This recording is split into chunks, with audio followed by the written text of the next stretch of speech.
আসসালামু আলাইকুম বড়মতো আপনার সামনে আরো একটি ভিডিও নিয়ে চলে আসলাম। তো আজকে ভিডিওটিতে আপনাদের দেখাবো যে কিভাবে আপনাদের নগদ অ্যাকাউন্ট কার নামে খোলা, কার আইডি কার্ডে খোলা। তো এটা আপনারা কিভাবে চেক করবেন, তো নগদ অ্যাকাউন্ট কার আইডি কার্ডে খোলা এটা কিভাবে চেক করবেন আজকের ভিডিওটিতে আপনাদের দেখাবো। তো তার জন্য আপনারা যদি আমাদের চ্যানেলে নতুন হয়ে থাকেন অবশ্যই চ্যানেলটি সাবস্ক্রাইব করে আমাদের পাশে থাকবেন এবং বেশি কথা না বলে ভিডিওটি শুরু করা যাক। তো তার জন্য চলে যাবেন আপনি আপনার ফোন থেকে নগদ অ্যাপে। তো নগদ অ্যাপে যাওয়ার পরে এখান থেকে আপনি আপনার নগদ অ্যাপের পিনটি দিয়ে এখানে প্রবেশ করবেন। নগদ অ্যাপের মধ্যে প্রবেশ করার পর এখান থেকে যদি লক্ষ্য করেন তবে দেখবেন একদম নিচেই 3 ডট মেনু পাবেন একটি। তো এই যে 3 ডট মেনু পাবেন, তো এখানে একটি ক্লিক দিবেন। এখানে যদি একটি ক্লিক দেন তবে দেখেন এখানে একটু জুম করে দেখায় এরকম একটি অপশন পাবেন, ফর্ম জমা দিন। এই অপশানে আপনাদের একটা ক্লিক করতে হবে। তো এই যে দেখেন আমি জুম করে দেখাই, তো এই অপশানে একটি ক্লিক করবেন।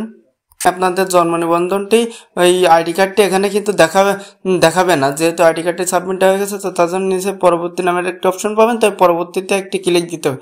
পরবর্তীতে যদি একটি ক্লিক দেন তবে আইডি কার্ডের সকল তথ্যগুলো কিন্তু এখানে দেখতে পারবেন, যেমন আইডি কার্ডটি কার নামে, আইডি কার্ডের নাম কার, বা আইডি কার্ডের সংখ্যা, বা আইডি কার্ডের দাদার নাম। আপনি এখানে কিন্তু আইডি কার্ডের সমস্ত যে ডাটাটি রয়েছে সেটা কিন্তু দেখতে পাবেন, এবং যে তারপরে পরবর্তী দিলে এখানে কার আইডি কার্ড পুরুষ কি মহিলা এখানে সেটাও দেখতে পারবেন। তো এই ছিল আমাদের আজকে ভিডিওটি কেমন হলো অবশ্যই কমেন্টে জানিয়ে যাবেন, এবং ভিডিওটি ভালো লেগে থাকলে ভিডিওটিতে একটা লাইক দিয়ে চ্যানেলটি সাবস্ক্রাইব করে আমাদের পাশে থাকবেন এবং ভিডিওটি শেয়ার করতে ভুলবেন না। ধন্যবাদ।